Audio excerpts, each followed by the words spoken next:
everyone focuses on the baby, and then everyone just leaves the mother sort of on the side, and it's just like, okay. And it's not just the mental side, it's even how your life just isn't yours anymore. You don't have time.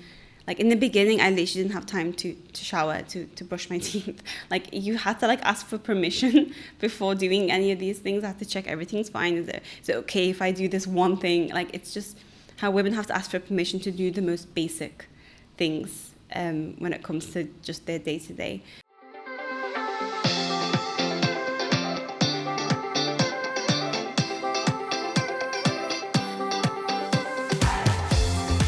Hi everyone, and welcome back to another episode of the Madinat Mom Podcast. I'm Noor, your host, and today's guest, Yasmen, is a British-Egyptian clinical hypnotherapist, a cognitive behavioral therapist, and best-selling author of the book Lies That Shaped You. She has an Instagram community that talks about all things psychology, mindset, and very recently motherhood, as she's recently become a mom to twin boys and is living here in the UAE. Her book, Lies That Shaped You, explores how unconscious beliefs that we inherit, especially as women, silently narrate our lives and how we can rewrite them. So make sure to stay tuned to the end of this episode because Yasmen and I are going to talk about motherhood. We're going to talk about her book. We're also going to talk about mindset shifts for modern moms. Thank you for being here, Yasmen. Thank you so much for having me. How are you doing? I'm good. Surviving. I'm still in the survival phase, but I'm good. And how are the boys? They're doing well. They're 10 months now. They're going to be a year next month. A year. Yeah, which means I survived a year, which is, it's really exciting, but also feels really fast.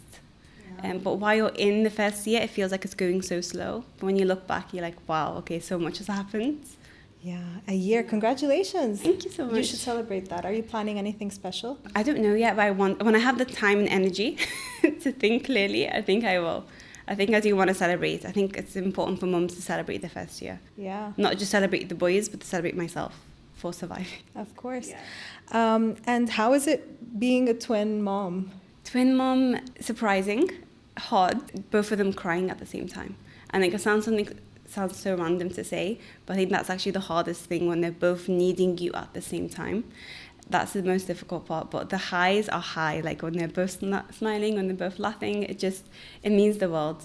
So it makes up for everything. I'm sure every mom out there understands that. So all the sleepless nights, the hard days, the survival, and it's just, as soon as they smile, you forget everything. So it's been a ride, ups and downs, but I'm grateful for it all because we've had a very difficult year. So, and they're just so strong. The first year is always tough. Yeah, absolutely. And you're still in the trenches of like motherhood and postpartum and having a newborn. And how are you feeling now, like 1 year after giving birth? I think, like I mentioned to you earlier, it's about a month ago, I started to feel a little bit more myself. I was able to form sentences. I never had that brain fog that was always there. I think I didn't know who I was.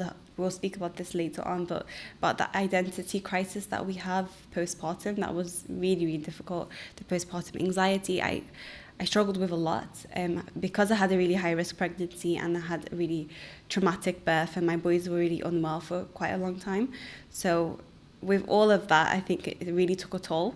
So I think now I'm starting to feel a bit more me and a bit more, but also the new me, not the old me. I just feel like I've changed a lot as a person. Can you tell us a little bit about your postpartum experience? You mentioned it was a bit difficult. Yes. So as I mentioned, we had a really high-risk pregnancy. So I think that with that began a lot of anxiety. So I'm usually not an anxious person. I was quite chill usually, but because of, it's not just the high-risk pregnancy because of the twins, but it was high-risk pregnancy because of the way they were. One wasn't growing, the other one was eating the other one's food, and there was just a lot of issues, a lot of scares throughout. So I never felt any joy during my pregnancy. And I didn't feel like I didn't enjoy my bump. I didn't enjoy every time I would see someone pregnant and they did like a photo shoot and they were so happy and they were so joyful. Like I didn't have any of that. And every time I would feel happy, even for like a day, we would get like a scare the next day in one of my scans. And we were told that they were going to be born at 24 weeks and would have 30% survival rate. So, but thankfully we bypassed that and I gave birth at 37 weeks. So they are still premature, but that's full term with identical twins. So thankfully we pulled through. So I think with all of that, and then with my birth, just to tell you a bit about that as well, one of my boys was born with something called diaphragmatic hernia. So he had to be rushed off. I didn't get to hold him at all. So he got rushed off straight to do life-threatening emergency surgery. And the other one I had, he was, so there's Ryan and Ziad, their names. The other one was so small. So he was on something called the small baby track in the UK. So I was worried about him, but I was also, of course, worried about Ziad, who was also was taken to a whole different hospital. And I was like, I just had the C-section. I could not move. I couldn't move my legs. I couldn't do anything. So I was like torn between both. I was still healing as well. So I think with the horrible pregnancy, with the scare of that sort of the birth, the surgeries, my other son also needed the surgery like 2 months after that. And it was just like one thing after the next. So that all made me become super anxious about everything. So I think that looking back now, I definitely suffered with postpartum anxiety. I'm starting to come out of it a little bit more now, but I just think, again, no one really spoke about it. No one really told me what postpartum anxiety was. No one warned me how difficult it is mentally postpartum. Not just physically. Physically, it's hard. Recovering from the birth, recovering from the hormones, all of these ups and downs, but no one told me how hard mentally it's going to be, how challenging it is. So, and it's hard. It's really hard. Yeah. I think that's one of the things about postpartum, that we don't talk about it enough. And that can also be because of the stigma around mental health. And we'll talk a little bit more about that when we get to your book. But there is a stigma around mental health, there's a stigma around postpartum, there's a stigma around all of these things that are so important, I think, to normalize, to vocalize. And so can you tell us a little bit, like, what is postpartum anxiety? How did you know that you were experiencing that? And what helped you? Yeah. So I think with that, because I'm a therapist myself, so yes, I was able to, when I'm in it, I actually couldn't really place it. I couldn't like, oh yeah, this is postpartum anxiety. You don't really think that way. I think when you're in it, you think this is just normal. It's normal to be scared about your babies. It's normal to be anxious. But what made me say it's postpartum anxiety is that it took a turn where it was constantly in my mind. It was affecting my day to day. So that's when you know something's up. It's not just, oh, I'm fearful this will happen once. It's 24/7 at nighttime, during the day. So that's how I knew, okay, no, this is something else. This isn't just me being worried about my babies. And what helped is speaking about it with people, with my partner, with my family, and actually saying this is how I'm feeling, this is how... again, it's like I said, the stigma of mental health when it comes to postpartum. I don't think we're allowed to share these things. It's like, people say, oh, you should just be grateful, you've got 2 boys, you've got this, your boys are healthy now, everything's fine. No, you should be fine. And I hate the word should be. It's like, you should be fine. No, like, I'm not fine, and that's okay. So I think also connecting with other mums, that's really, really key, which I'm so happy I got to connect with you as well, because that's so important for postpartum, like anxiety, postpartum healing, is connecting with other new mums that understand what you're going through as well. Honestly, I think postpartum depression and postpartum anxiety can also be, and correct me if I'm wrong, but it can also be caused by your experiences from pregnancy and from birth. And so I can imagine that your anxiety was escalated because of the pregnancy that you had. But also sometimes cases of anxiety and cases of depression in women before getting pregnant even go undiagnosed, right? And we know that women that have anxiety and that have depression are more likely to have postpartum anxiety and postpartum depression. And so what would you say is like a sign that moms should pay attention to? You mentioned in postpartum anxiety, which is like constantly being alerted, constantly being worried. But at what point would you say, like, it's normal because you're a new mom and you're still trying to figure it out, and these are little humans that you have to keep alive? Or, okay, there is something wrong, that you need a little bit of support in? I think it goes back to the constant thoughts. So like I said, like when it comes to, for example, today I've left them at home, or I'm anxious, that I'm leaving them at home. But when it comes to a point where it's affecting me every single minute of every single day, it's literally paralyzing me, then there's an issue there. Then there's something that we need to seek support, and you need to talk about it, you need to acknowledge. So there's normal worry, and then there's no, I'm paralyzed, I can't move, I can't think, that's all I'm thinking about. So I think that was probably the biggest way to be able to distinguish between worry and anxiety, where you physically feel like, and like it's actually a physical symptom. It's not just, mentally I'm thinking. Physically you feel nauseous, you feel sick, you feel like you can't move, you can't think, you can't breathe, except you have the same thoughts over and over and over. So I think that would be the best way. It's the easiest way to sort of realize something's up. And Yasmen, how has motherhood changed your perspective? You're a therapist as well, but how has motherhood changed your approach, your perspective on life, even your perspective on mental well-being? That's a really good question. It changed my perspective on women. I think that's the biggest thing, on mums. Now when I see a mum, I'm just like, well done. I'm like clapping for her. I'm like, good for you, you're doing amazing. We never realized how strong, I think I never realized how strong women really are until a woman goes through a tough time, not only through pregnancy or giving birth, but pregnancy and giving birth is so hard and it's so demanding on the body, mentally, physically. And it changed my perspective that women are so strong. And women, the femininity, in order to be a mom, you have to be kind of, you're forced into being more softer, you're forced into allowing more emotions in. So it's just a beautiful thing, the journey of becoming a mom. So I think that's the biggest thing. I think women are amazing. Women are so strong. That's the first perspective change. And I think mindset, it really showed me, I think, a blind spot I had when it came to mental health. Because yes, I'm a therapist, but I didn't deal with postpartum. And that's not something I specialized in. But now I realize that's a whole nother area that I think more women should go into, and that's something I do want to go into in the future, to be able to help more postpartum women, because it's hard, the identity crisis that you have, the postpartum anxiety, depression, the self-image, the body image, it's so specific. So I just think more attention should be paid on that, because we don't have it.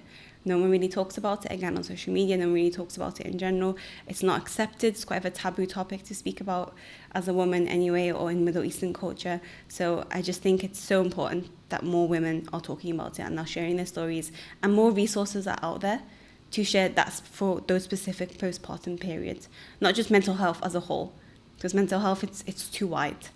So I just think it's important to narrow it down, and even for me in the future to be able to specialize in postpartum mental health. That's my dream in the future. Well, like as soon as I start feeling better, I'll be able to hopefully help more people. That's so interesting that you say specialize in postpartum. So you're saying there is actually like a specialty in this phase of a woman's life? I think there should be. There isn't currently, not that I am aware of, but there should be, because I think it's so important. It's not the same as a normal mental health issue. I just think postpartum, it's a whole nother level. So we need more specialized resources, more specialized tools in order to help women to get through this stage. All women, because we all go through postpartum. I agree. I think there's a very big gap in how we support new moms. Yeah. Well, moms actually in general. Whether that is through, there's a lot of support during pregnancy. You go to the doctor several times, you have someone to talk to, but even then I feel like conversations that actually matter are lacking. And then you have a lot of support for the baby. But somehow moms fall through the cracks, right? And that goes with the postpartum, with the identity crisis, with everything that a mom is going through. And I feel like it's particularly hard on new moms because it's the first time they experience it. But I always say that motherhood in general is difficult. And saying that being a second-time mom is easier, I feel like undermines the challenges that come with being a second-time mom, which is you have a kid at home already, you have to figure out the balance of your two kids as well. So motherhood just in general, I feel like needs more attention, it needs more science, it needs more research, it needs more support. But you also mentioned identity crisis, and I feel like that's a huge topic. Is that something you feel like you faced? Absolutely. I think that's the biggest with postpartum anxiety, the identity crisis, and I wasn't able to articulate it. I wasn't able to explain it to anyone. Like, I'm not feeling myself. Okay, yeah, but and what? Just take a few weeks. You'll be fine. But it's not that. It's like I genuinely did not know who I was anymore. And I remember I had a conversation with my older sister. She's also a mum of 2 boys. So she was, she's always my role model because she's ahead of me. So she was telling me, like, you need to stop. I was trying to, like, morph back into the person I was. I was like, I used to love doing this and this and this and this. And she was like, okay, that's not who you are anymore. You need to stop fitting into old pairs of shoes. Like, that's not who you are.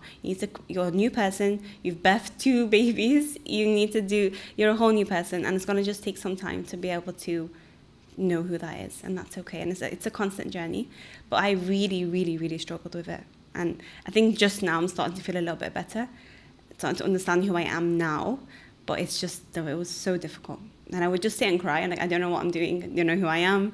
What am I? What am I doing with my life? Like, what brings me joy? I forgot who I was. I think the thing as well with identity crisis is that your identity shifts overnight, and you are somehow expected to shift with it or be okay with it. But the reality is that it takes so much time to get used to this newer version of yourself, And so for us, for example, my husband and I were the first in our group to have kids, and our friends kept living the life that they were living, right? We couldn't keep up with that lifestyle, and there was sort of like a shift, a split in our identity where we wanted to, but of course we couldn't. We had a baby at home. And it took us some time to get used to the newer version of ourselves. So I completely understand that you're saying you're just now getting there. But I think with more time, you'll realize that there are bigger and bigger shifts as well while you're becoming a mom. And I have to ask you, what is it like being a mom of boys?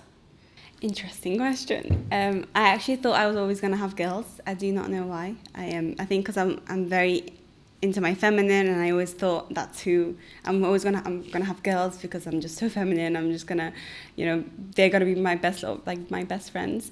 But it was so interesting when I knew I was gonna have 2 boys, and it threw me off. I think for a while, just because I didn't know what to do with boys. Because I have sisters, even my extended family, most of them are girls. So I was surrounded with so much females my whole life. So like, what do I do with boys? But I think they came to me and they chose me to be their mother, honestly, in this lifetime, because I was meant to teach them something, and they were meant to teach me something.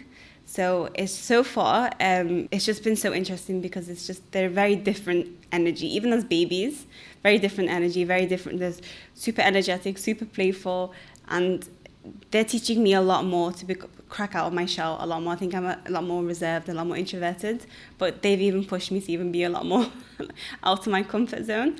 And I think it's just going to get more and more, when they're toddlers as well, they'll teach me so much more. So it's just incredible because I think becoming a mom it shows you the gaps that you have as in the pet, that you have and that you want to improve on, and babies come to sort of heal that as well. So it's just so beautiful. That's so beautifully said, and I think it also gives you a reason to be a better person. 100%, yeah. I think that's where the identity crisis sort of stemmed from, because I was like, I want to be a better person. I want to do this. I want to be because the biggest thing when it comes to the baby's happiness is the mother's mental health. That's the biggest indicator for a baby and the child being happy, because if the mum's not right, or the mum's sad, or the mum's going through something difficult, the whole house energy changes. So there's a lot of pressure on the mum to be fine. So I just think it's just important to look after ourselves in order to be better for them. That's why I always think it's like when I have time to myself, it's not just time for me, it's time to be a better me for them. So I can come back and give them my full attention. And how can we start normalizing the conversation around mental health? Being open, sharing about it now, having podcasts like yours, having more.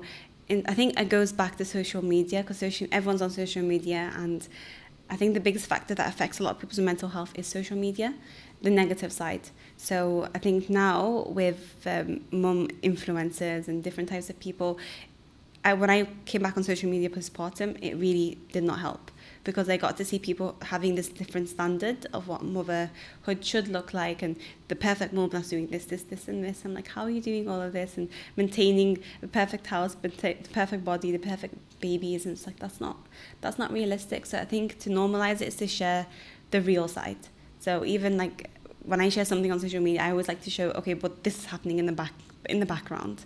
So people know this is not the life I'm living. Actually, this is actually happening as well. And you're someone that's very active on social media. You've grown a large community as well. You've been very open about your journey. But what has helped you set boundaries to what you allow yourself to consume on social media and what you don't, given that you are in a specifically vulnerable state with postpartum? I think with that, it's so important to not just scroll. I think we all doom scroll a lot. I stopped that a while back, even when I was pregnant, just because it wasn't helping me anymore. It was just naturally your energy dips. So the biggest thing is be more mindful when you're on social media. I'm not saying not to be on social media. For me, that's important for my work and my community, and I want to share as much as I can. I feel like every stage I'm going through, I need to share about it, because if it's going to help one person, that's the main thing. So be mindful of who you're following. Remember that it's social media, that just because someone's put something doesn't mean that's success. You know, they're super successful and they're so happy.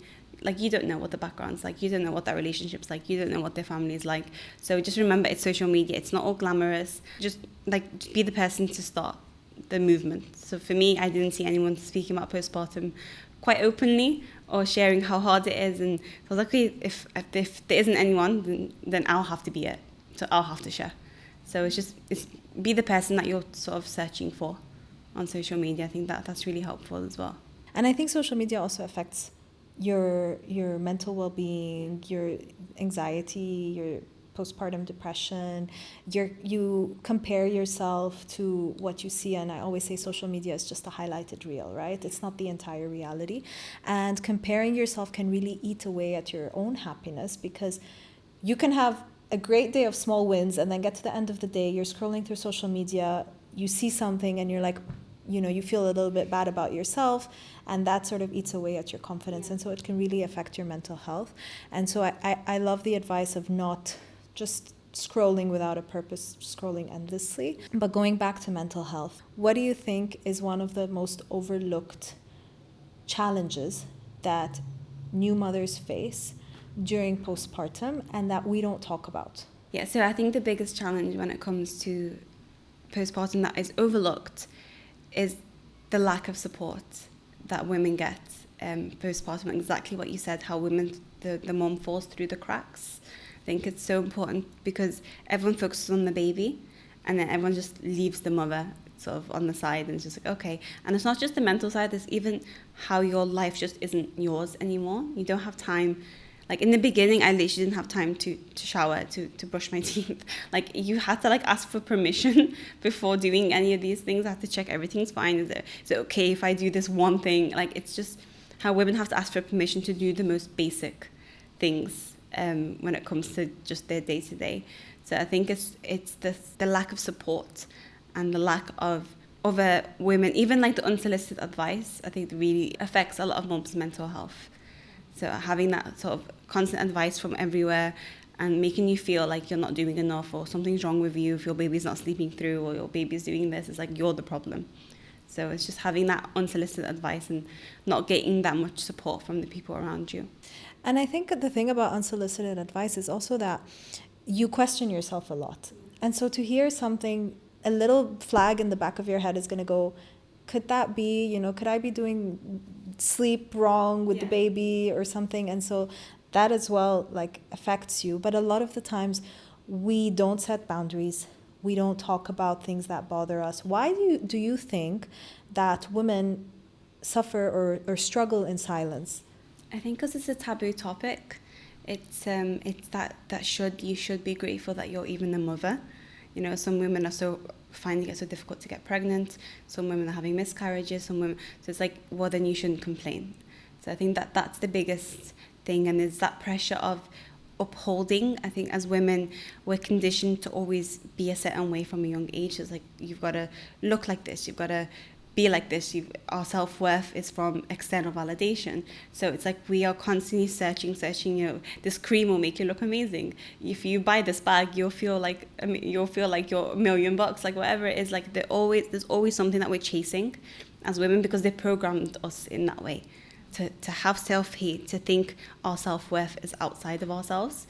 So when it comes to speaking about certain things or sharing that you're not actually perfect, that you're struggling, it's like everything shatters. It's like, how are you not doing well, And I think for me, there was a lot of pressure because I'm a therapist and I'm naturally a positive person.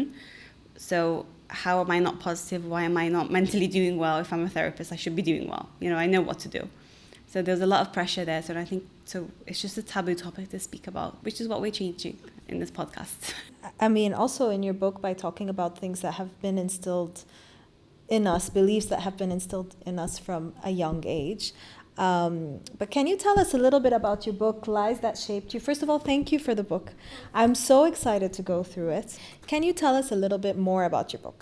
Yeah, so Lies That Shaped You it's a non-conventional practical guide to help you break free from society's lies, society's rules of who you should be and who you should become, and helps you kind of break free from all of that to help you be the person that you've always meant to be. So it dives into really important topics like money beliefs, self-worth, femininity, the 9-to-5, the education system, all of these things that have programmed us to become a certain way.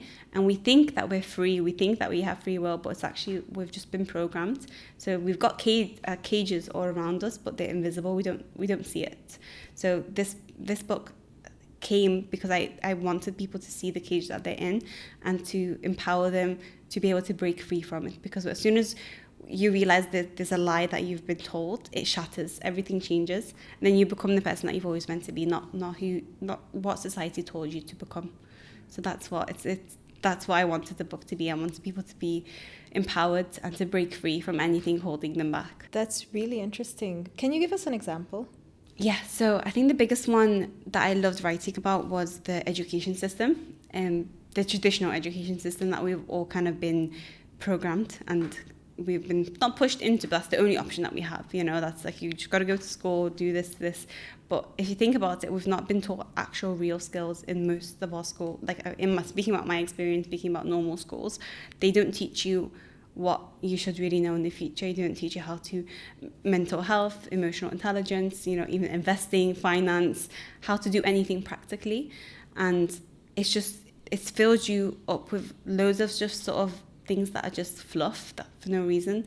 And we're conditioned to be workers, not thinkers. So they teach you to abide, do this. Like, the schooling system hasn't changed for like probably over 100 and something years, but we've advanced in so many other ways in life. But why are we not advanced in the schooling system? Why are we all sat still in the same rows, sat for 8 hours a day, listening to a teacher who's just reading from a slide? Like, it should be more innovative. And I know I'm not trying to shame any teachers out there. I'm sure teachers are doing the best that they can now, and I think more innovation and things are coming out, and people do want to help and inspire children. But I just think the system as a whole, the curriculum as a whole, is what is affecting us and taking away our strength and taking away who we truly are. Because every single child is like a genius when they're born, and then when they go into the school system, their strength, what they think makes them amazing or what makes them magical, that's taken away, or that's shamed, or you're too loud, you're not meant to speak, you're meant to stay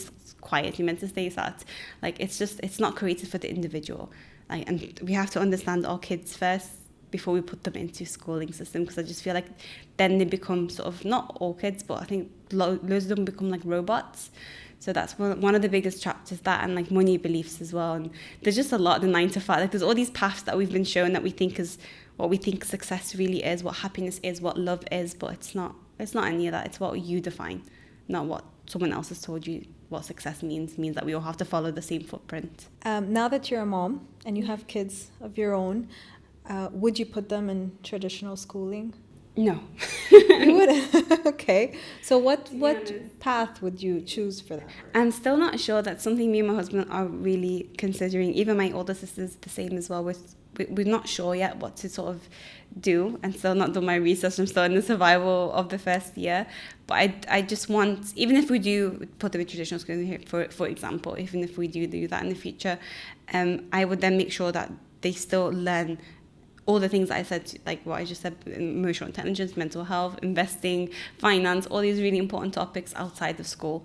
I'm focusing on something else, not just the school system, and then that's it. So I'll make sure that they're well-rounded for the future as well. And to become kind people. I think school doesn't really teach you much about that, how to be kind, how to be thoughtful, how to be empathetic, all these things.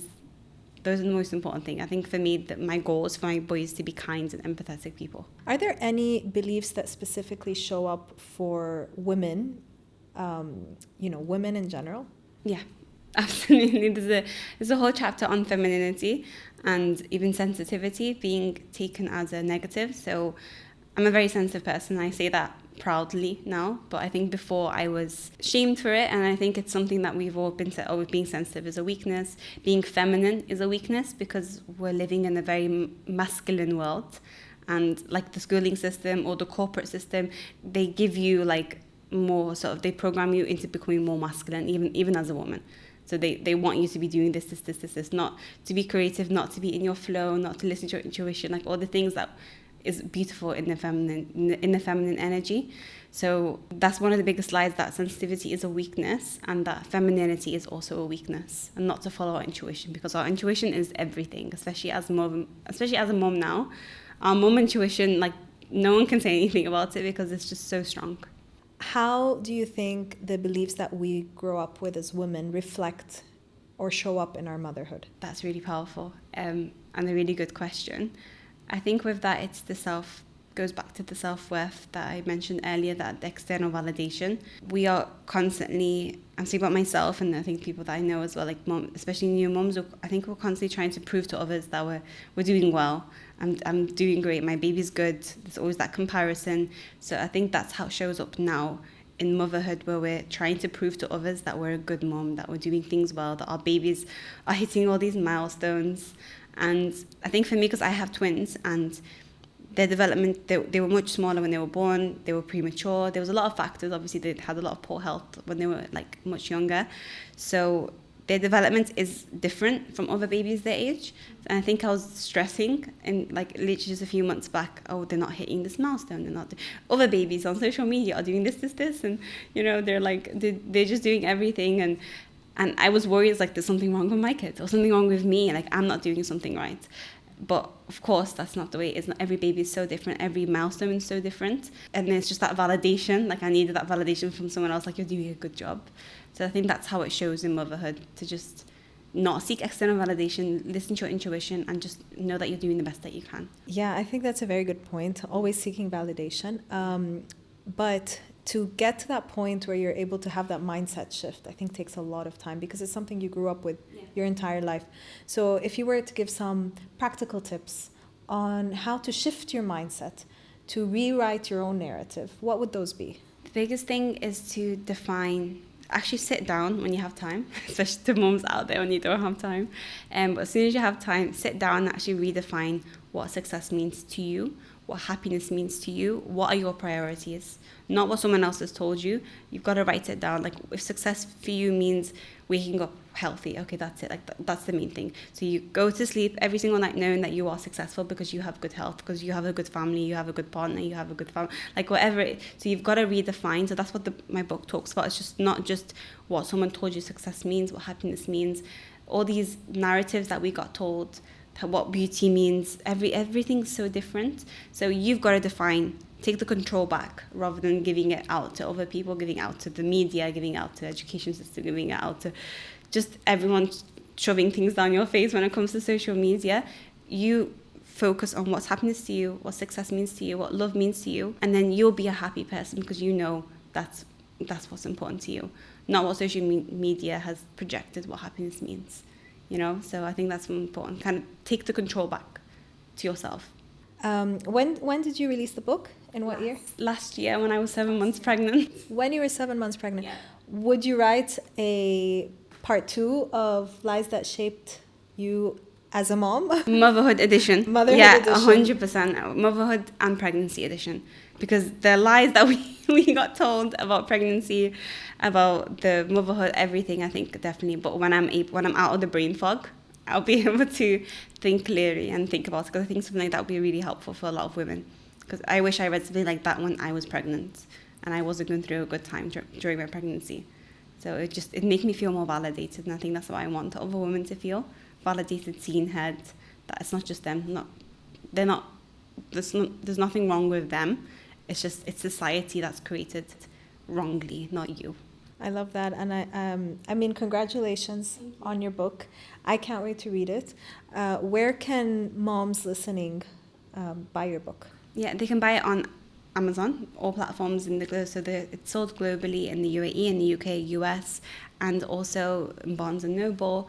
And even on my Instagram, they can go through my Instagram. They will find all the links are all there. So my Instagram is Inspire with Yaz.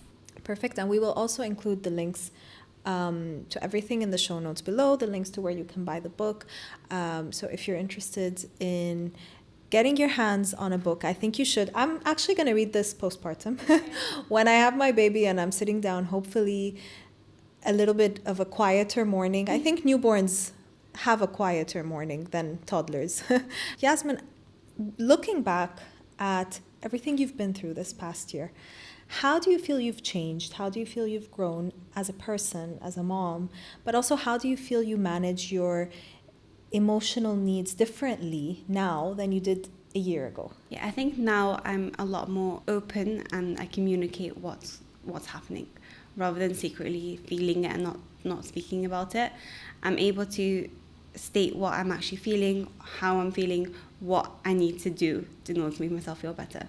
So before I was like, no, I'm fine. I was kind of in denial. Now I'm like, no, I'm not actually fine. And this is what I'm going through. And I need to do this. So for example, I need to go for a walk. I need to take an hour out to myself to go to the gym. I need to do some, and it's just crazy because when I don't do that, like my physical health deteriorates. So I mentioned to you earlier, I actually had a neck spasm 2 weeks ago. So that's because I was in like the trenches of sleep deprivation, being with the boys 24/7, not spending any time to myself. I stopped going to the gym, I stopped going on walks, I stopped doing anything. And obviously this happened, and I feel like our bodies are so smart and so wise because they know when we need time, when we need a break. But when we mentally need a break, we don't take a break. But physically, when you're actually paralyzed and you can't move, or you're in a lot of pain, you're forced to take a break. So the body just sort of screams until you sort of listen. So that's what happened to me, and there was a wake-up call. Okay, no, I need to look after myself again. So I'm still learning, but I think the biggest way I've changed is I'm a lot more stronger and a lot more confident when I say how I'm feeling. I'm no longer ashamed about it. I'm like, oh, I'm sorry, I'm feeling this way. No, I'm feeling this way. I'm a twin mom. I'm going through a lot. I need this, and this. So I think I'm a lot more stronger overall, emotionally and mentally. Well, thank you for sharing that. Thank you for coming on the podcast, sharing your story, talking about your book as well. And for the moms out there that are listening and might be feeling unseen or lost in it all, the new moms that have just given birth, what is some advice that you would give to them? And if you like, you can give it to them in camera. Yeah. Okay. So I see you. I feel you. I'm still there. I think it's a process, it's a journey, but you're not alone. I think the biggest thing is to stop scrolling on social media. That's the main thing. And I know you said one advice, but I'm probably gonna do two. And the second thing will be to connect with other mums, because other mums honestly get it. New mums, there's communities. It doesn't have to be a physical meetup. Online communities. The online communities everywhere now. So just connect with other mums. They will get it. They will understand, and that will make you feel better. And just take it each day as it comes, because when it's a really difficult day, it's a really difficult, hard night for me, I always think this is just a season. It will pass, and one day I will miss being with the boys 24/7 eventually.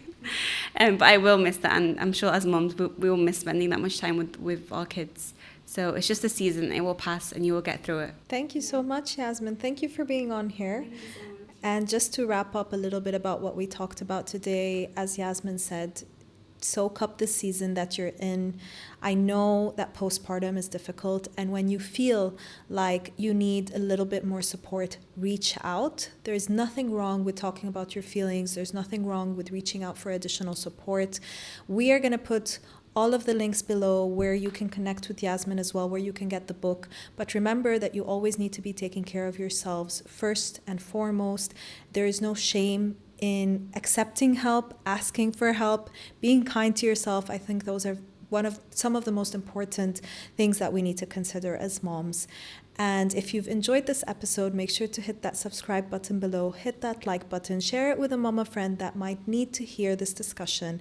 And remember that you can always find me on Madinat Mom's Instagram. You can always reach me on contact@madinatmom.com, or you can find me on www.madinatmom.com. If you have a story of your own to share, please do share it with us. I'd love to be a part of your story. I'd love to get your story out there. Remember that your voice matters. And as Yasmen said, the community matters. Until next time, take care of yourselves as fiercely as you take care of your little ones.